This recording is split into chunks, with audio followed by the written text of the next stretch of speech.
Hello, and welcome to Outnumbered the podcast. I'm Audrey. And I'm Bonnie. We are experienced moms to a combined total of 19 children. In our weekly episodes, we explore relatable topics using our perspectives of humor and chaos. Tune in for advice and encouragement to gain more joy in your parenting journey.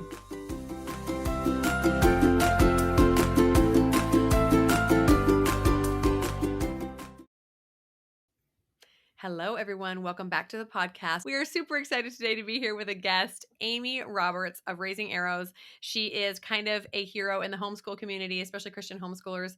We're excited to pick her brain a little bit about homeschooling and large families, two things we are very passionate about. So welcome, Amy. Hello. Good to be here. Yeah, so good to have you. It's really nice to have you. So Amy Roberts, she's from raisingarrows.net. She's a Christ follower, a devoted wife, homeschooling mother of 10, blogger, podcaster, conference speaker, and author. So now you know why Bonnie and I were so anxious to get her on. So Amy helps moms manage their large family homes and homeschools. So we're all fellow homeschoolers here. We're really excited to pick your brain on this one, Amy. But we'd like to start out our segments with humor. So can you share something with us today? Sure. Besides the fact that my whole life is one big laugh most of the time, you kind of have to laugh or you might cry. Um, it's great. Having this many kids is fun.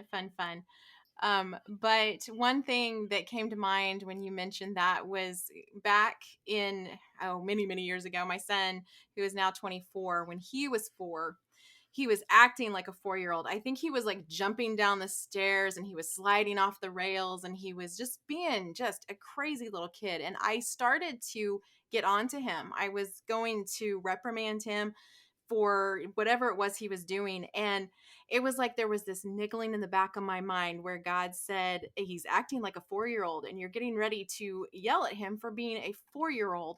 And it was this turning point for me that it's not really funny, but it was a funny moment in my life where I went, wait, he's 4 and he's acting 4. And it's okay for him to act 4. And it really changed the dynamic between my son and I. And then, subsequent kids from there, I realized that kids are kids and they do kid things. And it is okay. Not everything is a battle. Not everything is a crisis. And especially as you get more and more kids and on down the road, not everything can be a crisis because you'll drive yourself crazy. You don't have the energy or time for that, for sure. Oh, I love that. We've mentioned that on the podcast before too, that there's a big difference between disciplining for, corrective behaviors, correcting behaviors before they become a problem, and just letting children be children. So what a great reminder for sure. Okay, so for those of our listeners who do not know who you are or not familiar with you, can you just tell us a little bit about you and your family? Sure. My husband and I have been married since 1996, and we have 10 children. Our oldest is 24, and our youngest is 5.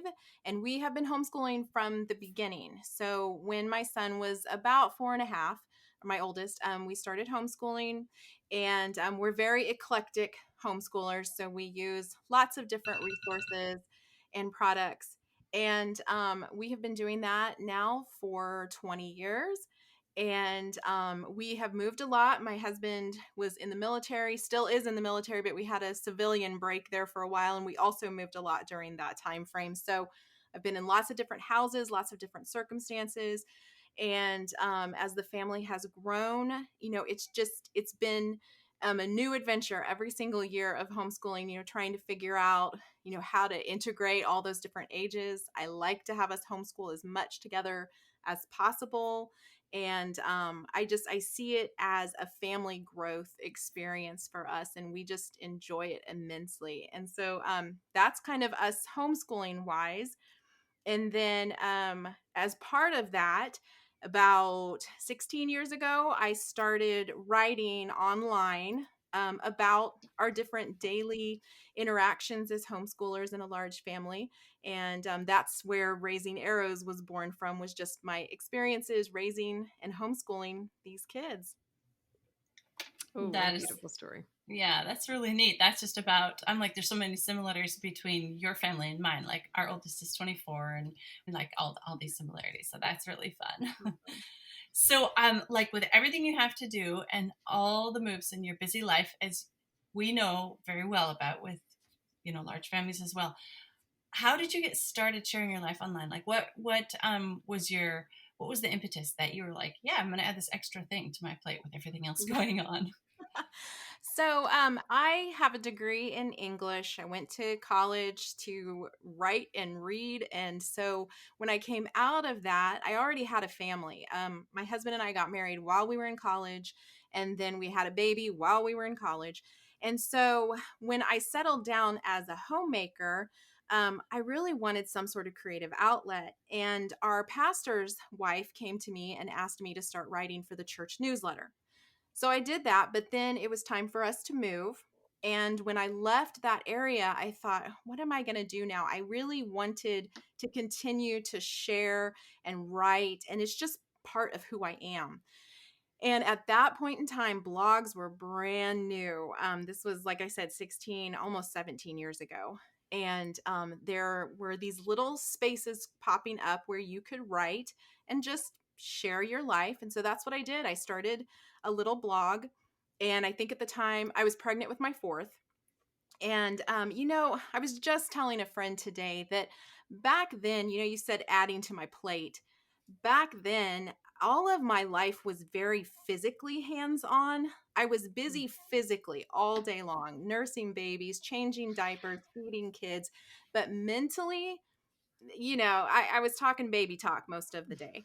And there wasn't a lot of intellectual stimulation going on there. And so I think that was the intellectual conversation I was having at the end of the day. I was writing to whoever may read, and it was a great outlet for me. And so that's how it all started. And then, of course, blogs evolved from there to what they are now. But back then it was a very quiet, calm space. Yeah, that's so fascinating. We are constantly telling our listeners that self-care for mom is the most essential thing for a family's survival. And it seems like at some point, most of us get to a point where we realize there's something lacking. And it's usually a mental, emotional outlet where we can feel like a human being, an adult, and maybe even feel like we're contributing to something outside of ourselves. So I love that you Yeah. found that in those early years. So it seems like that's what benefited you the most from that blog in those early motherhood years. But what do you think has been the greatest blessing you've seen overall in your life due to your online presence?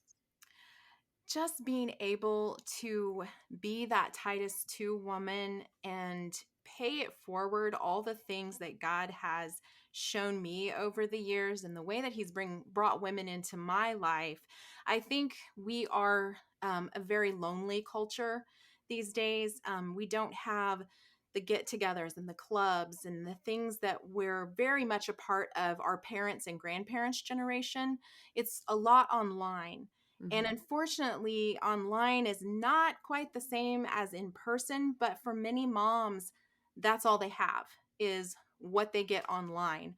And so I think for me, the blessing has really just been being able to speak into other women's lives and share truth with them and help them to see that motherhood is beautiful and that it is not something that needs to stress you out. There are ways to keep that stress at bay and to enjoy these little years and the growth process. And as they get older and older, it's just a beautiful thing. And I want to share that with people. And I have seen over the years, I have readers who have been with me the entire 17 years. And it is so fun because our kids have grown up together. And I have people that I call friends that were reading clear back, a decade or more ago. And so it's been a real blessing to have that online space and to be a part of a community that still has that Titus 2 feel to it, where we're sharing with one another and biblical truths. That is really, really special. That's kind of one reason why Bonnie and I started the podcast is to get together is because like we felt we had all these things to share and we wanted it to be like as if we were sitting on a park bench and our kids were playing and here we're just kind of this group of moms together chatting about, this thing and that thing about motherhood and about kids and all that. And it's really neat when we can see the things like that technology has opened up to us that we can share, like we can connect and share like that. Yeah. We also know it's not all good. And we wanted you to talk about like some of the hardest aspects of having your life public online, and like how you manage that. Some of the hardest things are simply being critiqued for little things. YouTube is a brutal place, and people are sometimes unkind. And clear back when I had my seventh child, it wasn't YouTube, it was the blog itself. And I had posted a picture of my daughter holding the new baby, and she was just holding him in her lap while she read a book. That was it. Well, I got roasted online for this. My daughter obviously did not want to hold this baby, and here I had forced her to hold this baby. And I mean, they read into a photo that, so that kind of stuff is hard and ugly, and you kind of have to grow a thick skin and just realize there are some very bitter people out there who kind of just need Jesus. And that's really, they just are angry, and they're not ever going to have anything good to say. And you have to realize that it's okay. Just let it bounce off of you. I think at the time it affected me so much because I was dealing with postpartum depression at the time. And I think it just really ate at me. But that was my own personal struggle that I needed to work through. I sometimes wonder if God brought that into my life so that I would work through the fact that I was feeling inadequate. And somebody saying something to me like that, I was forced to face the truth.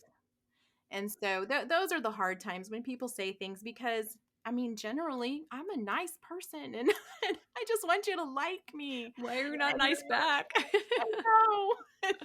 And so, those kinds of things are hard in the online space. And I can see why children being online and being bullied online is such a difficult thing, because even as adults that happens. You see it every day.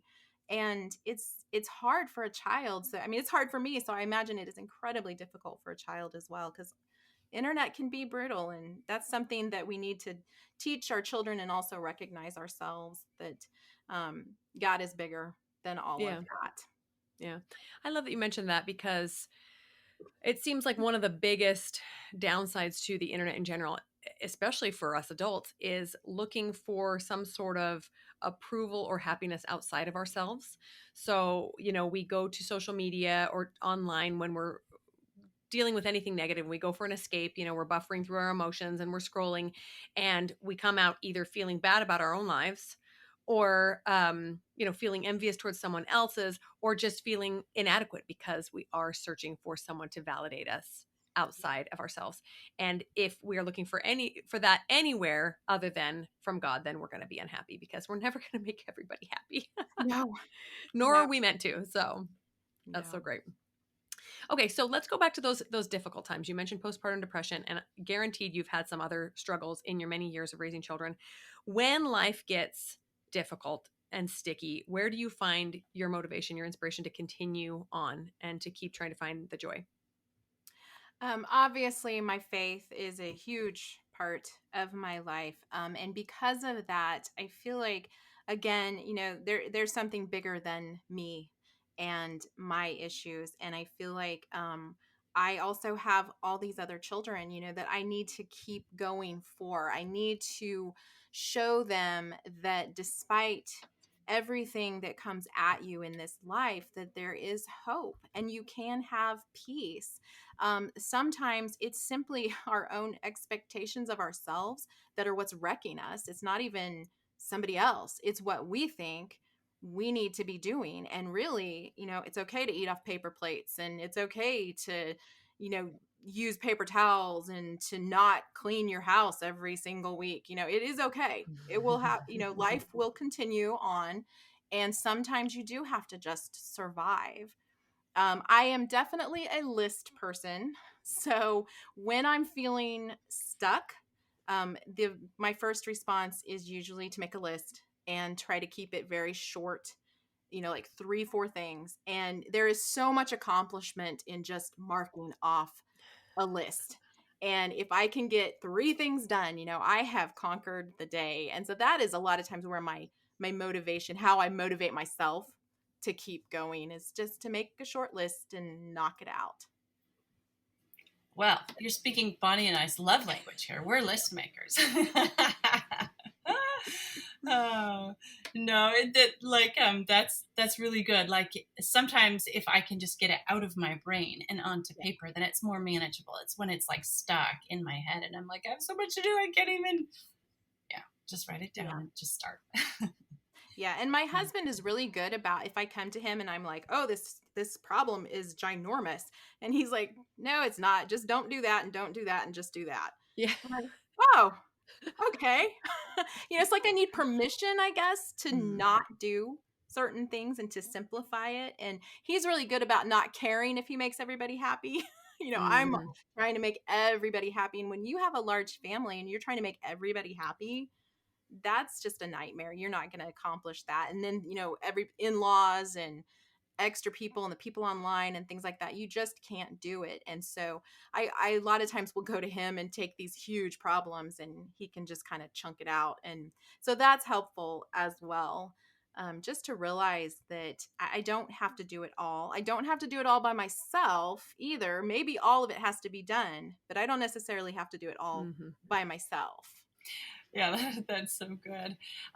So we want to dive in now and talk more about homeschooling because we get a lot of questions and we know you probably get some of the same questions and have some good answers, maybe from a slightly different perspective that will be helpful to our listeners. So we want to talk about, all right, so you homeschool a wide variety of ages from 5 to however your oldest is that you are still educating. So how do you find balance in that? Like, how do you spend enough time with each kid that is needing it? And like, how do you make curriculums work across? Just speak to that a little bit, how you deal with the age differences.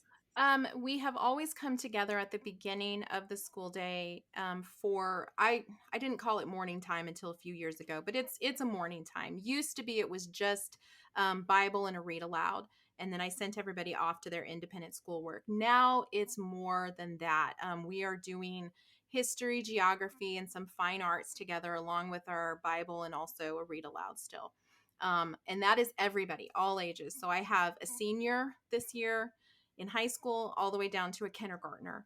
And we come together at the beginning of the day. We go through those things. Some of it, they're not catching. The little ones aren't catching at their level, but they're there. They've got a coloring page or they've got their Paw Patrols and they're playing on the table while they're listening. They'll get all of this again when we cycle back through because history is the backbone of a lot of what we do. So our literature is based on that. Our geography is based on that. And so we're reading through history all together.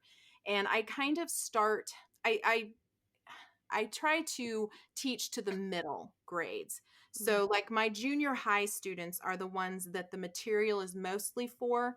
And then I'm adding in harder literature for my older kids and harder assignments for my older kids. And then the little kids, I'm letting them come in as they can and understand what they can, but I'm not requiring a lot from them. I do assign them some little picture books and things like that. I do like to do projects periodically with just my little kids. I realized a few years back that I had grown up with my big kids and I had done all the fun things. And as they got older, I sort of forgot this group down here. And I realized that I needed to do some fun things with them. And so I actually took what I call a Jubilee year. And I had graduated my oldest. And I took a Jubilee year and we took an entire year off. It was also the year that my husband was deployed. And so we hunkered down and we did fun things. We did fun curriculum and we changed it up. We just turned homeschooling on its head and did something totally different. And I catered more toward the little kids. And we had so much fun, so much fun. And so we're actually planning on doing another Jubilee next year. And it's just a nice way, I think, for me to take a break as well and do something different than what I've been doing. When you've been homeschooling this long, you can kind of get in a rut and feel like I have been doing this forever and I still have forever to go. And so it's nice to change things up. And so that's what we did. And right now, though, we're kind of in that same cycle of we're finishing up modern history. We're doing that all together. And then they go off to their independent schoolwork, and I stay with my little girls at the table. They're the ones who are still learning to read, still need help with their math, and I am focused on their seat work. And we just work through that. It takes, I don't know, 30 minutes maybe. And then they go off and play. I check on all the other kids. But for the most part, by the time they are 9, 10 years old, all of their independent schoolwork they can almost completely do on their own. I've trained them toward that. I'm using resources that allow for that. So like their math is online, and it just has made it where I have a little more bandwidth to spend with the kids all day long. Anything that I can take off my plate allows me to spend energy in places that I want to spend energy in and things that I'm good at. I think homeschool moms are really hesitant to recognize that there are things you are very good at, and then there are things you are not so very good at. And the things that you are good at, capitalize on that. If you are a projects kind of mom, be a projects mom and get some of that other stuff off your plate so that you can be the projects mom. Or if you're the science mom or whatever it is, be that and take those other things off your plate so that you can spend your energy in the places that you actually are passionate about and enjoy, because that will make for a much more beautiful homeschooling experience if you're capitalizing on who God created you to be. Oh, I love that. We've talked about that briefly before too. A lot about that in business. Like when we are building a business, we have specific strengths, and oftentimes we think, "Well, I don't do enough of this. I should go out and learn how to do that." No, you should probably just hire it out, Right. or have a teenager take care of that, or whatever it is. Because yeah, God gave you your strengths for a reason. And if you spend all your time trying to learn things that you're weak at, not to say that we shouldn't be improving ourselves, but when you are good at something, you hyper focus on that and your kids get the best of you, right? Yes. Yes. I also love what you're saying about the little kids. I think I shared this on a different episode, but we drove past the zoo a few weeks ago and I said, "Oh, look, guys, it's the zoo." And my 5-year-old said, "What's the zoo?" I said, are you kidding me? I've been to the zoo 1,000 times. Apparently not with you. Yeah. Sorry, 5-year-old. I guess we'll have to go to the zoo here soon. I'm so tired of the zoo. Oh, good times. Yeah. Oh, I loved everything you said. Let's talk a little bit to the moms who are maybe struggling a little bit, who have gotten to a survival mode part of their life, or that they do feel like they are just so overwhelmed with whether it's homeschooling or just being a mom in general. Any mom who's struggling with that overwhelm or that feeling of burnout, what is your number one suggestion to them? What thing would you like to share with them to help them get out of that rut? I think it's best to start removing things from your plate, and looking for the one thing, because I think there's always one thing, if we can really hone in and focus, there's one thing that is really bothering us. Typically, we try to grab a bunch of things, but really, if we were to think about it seriously, there is probably one thing that if it just disappeared, and not that it can disappear, but you think in your head, if that went away, then everything would be fine. Mm-hmm. Now, again, that thing probably can't go away, but Especially if it's the kids, right? Yeah, exactly. That was what I was thinking with it. Not the kids. Keep them. them. It's that joke, homeschooling would be so much easier if I didn't have children. You can't do that. So what is the thing, though? Even hone in further. If it is the kids, what is it about the kids? Are they loud? Are meal times chaotic? Mhm. Are you having trouble getting them to bed? You think, really, what is that one thing that if you could start there and fix that, then you could move on from there and things would be much better. For me, it was food. Meal times were always just a pain. They wanted to eat breakfast, lunch, dinner, and snacks. And I did not have the brain power for that, like day after day. So I had to figure out easy ways. And that's what we did. We went to breakfast. I always had certain breakfast foods on hand. You get it yourself. Lunch, except for the little ones, and I would help them. But there's only 3 or 4 who needed me to help them, not everybody. Mm-hmm. Lunch was always soup, salad, and sandwiches. I always made sure I had that, or leftovers. I always made sure I had those things on hand so we could quickly pull together sandwiches. We could quickly warm up soup. So that took 2 meals off my plate. They were easy, easy. I didn't have to think about it. And then from there, dinner, I just kind of made a set, we're going to, until I got through that rut, we made kind of a set routine of, this is on this night and this on this night until I could get past some of that. And eventually you do start to feel like you've got breathing room. And if you need to take a break, like with homeschooling, if you're trying to do all the things, and here at the beginning of the school year, moms are so bad about that. We have filled our schedule to the brim with all these want to activities and want to subjects. And then we get like 2 days into it and we're thinking, this is crazy. I can't do this. And you're right, you can't. So if you can start, taking some of that stuff out, getting down to the basics, doing just what you feel like you can manage, and not feeling guilty about not having the extras. They'll come, it'll be fine. Just get through and get that routine. If you can get a mindless routine down, I call it autopilot. If you just get to where you do this, then this, then this, every single day, it will be autopilot. And that's when your brain doesn't have to think about it anymore. And you can start adding in the other things. I don't recommend that homeschool moms start out with this huge full-blown schedule at the beginning of the school year, because it's too much. Unless you've been doing that year after year, it's too much. You've got to start slow. And again, lower your expectations too. We used to have a family friend who said I was having a bad day until I lowered my expectations. It is the truth. You can change a bad day to a good day simply by telling yourself, I don't have to do that. I don't have to do that thing that I'm telling myself I have to do. And I know a lot of times there are so many things that we feel like we have to do, that if we just stepped back and realized, some of those things don't matter.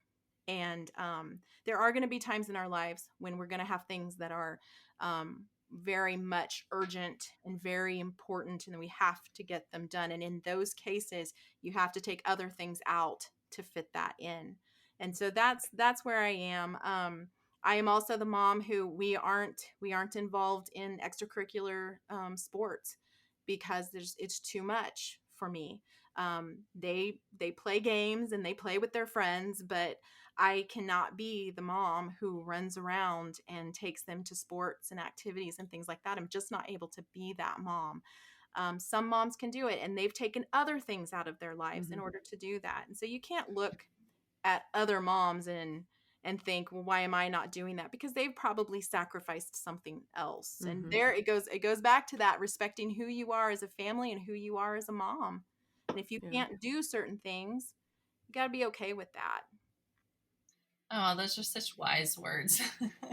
And just side note here, our real tagline on this podcast is lower your expectations. We say it like every episode. I said it for you. Yes, thank you. Oh, I know.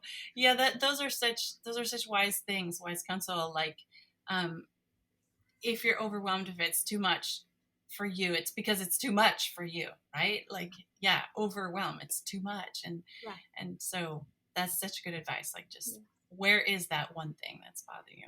Yeah. And no apologies. If you can't do it, you can't do it. It's okay. Yeah. You have to be in good condition to take care of your family's basic needs, like, there, and then you can add to that, like, whatever you prioritize next. So we wanted to ask you one last question. Like, what does self-care look like for you? We'd love to encourage that in our audience and moms, because it helps us be so much better moms. So we want to know what do you do for self-care?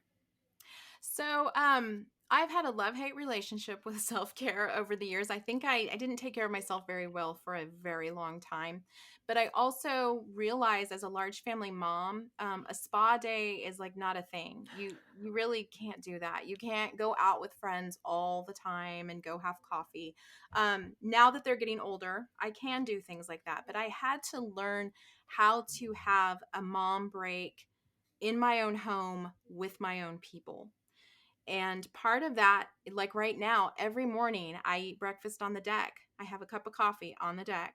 It's not uncommon for me to take lunch on my own in my bedroom just to give me 15 minutes and start over.